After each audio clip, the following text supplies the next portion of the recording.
Agricultural Minister Thoko Didiza has raised concerns over Botswana's extension of the import restrictions on fresh food from South Africa. Botswana's Agricultural Ministry has announced that the ban will continue until the end of 2025. It comes as the country moves towards self-sustainability. Didiza joins us now for more on the impact this will have on the local agricultural sector. Minister, good evening. Good to have you, and thank you very much for coming on this evening. Was there prior consultation before the announcement of this extension and maybe even expansion of the import restrictions?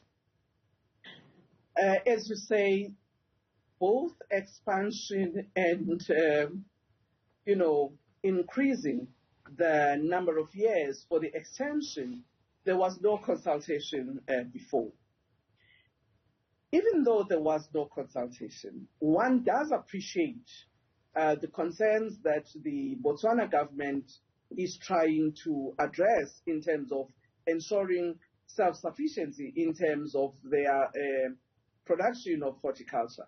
But our view is that that should not be done at the expense of agricultural trade between the two countries. Yeah. I may not call it that this is raising a trade war. It has not reached that level.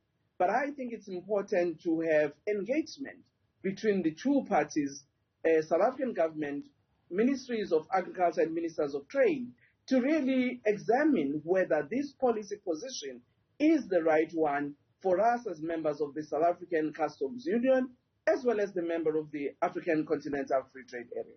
South African Customs Union says import prohibition or restriction can be confined to instances of security, economic, social and cultural interests of the imported country that it will suffer because of the stated importation. Now, we know that the government of Botswana says they've slashed their import bill by 71% since the implementation of the restrictions in January 2022. So for them, that is a big deal in terms, I suppose, of the economic spin-offs of this particular policy. Do you think that justifies them putting the extension? Well, I don't think it justifies it. Even in the beginning, we had raised our concerns that we think this policy measure is hurting South Africa in particular. Obviously, a country will take a particular position that addresses its issues of national interest, for instance, in this case. But remember that in the long run, Botswana itself would want to actually trade with South Africa, not only on horticulture, with other commodities with which they still trade with South Africa. And I'm sure in the future, the horticulture producers of Botswana, South Africa is the immediate neighbor and they would like to trade with it. And it is for that reason we're saying it's important not to only look at the short-term gains, but look at the long-term, what this might require. And that is why we would like to have a deeper conversation with our neighbors on this policy measure that they've put up. So if they're saying, well, look, we're farmers in the country, they are able to produce sufficient for the people of this country to eat. There are other opportunities of collaboration with South Africa, like agro-processing.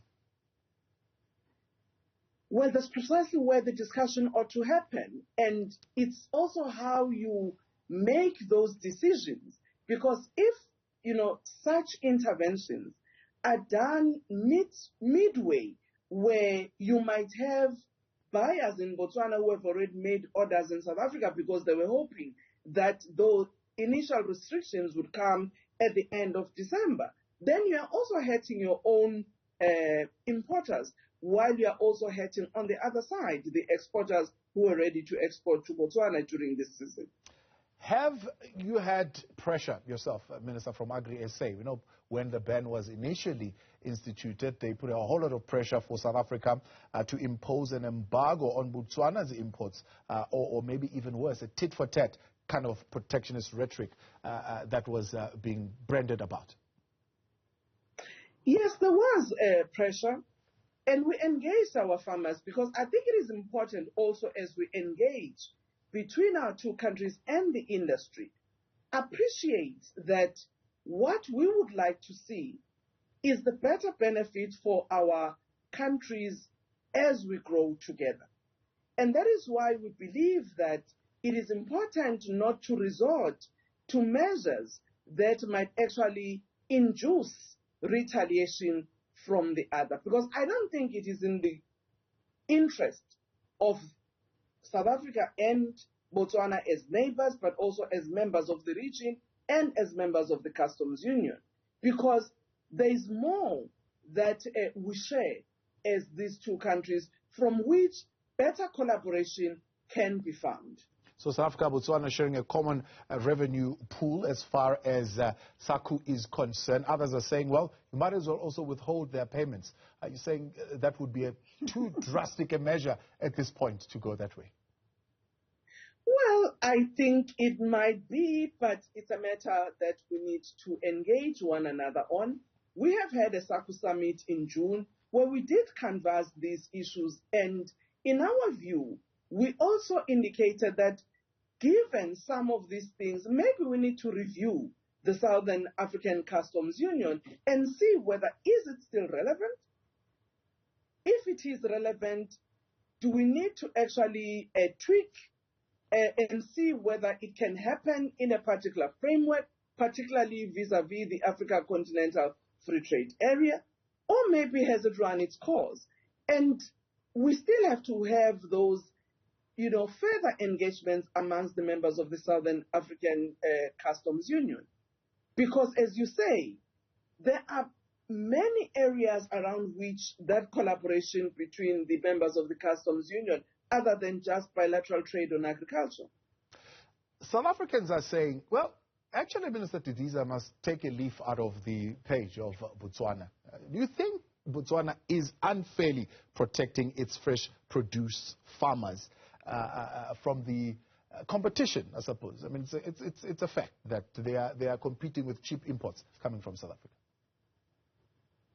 Well, I'm not sure when you say South Africans are saying we must take a leaf out of... No, they're saying Botswana is protecting its farmers. Minister Didiza better protect South African farmers. She must learn what Botswana is doing. Well, the South African position is that at the moment we must engage with Botswana.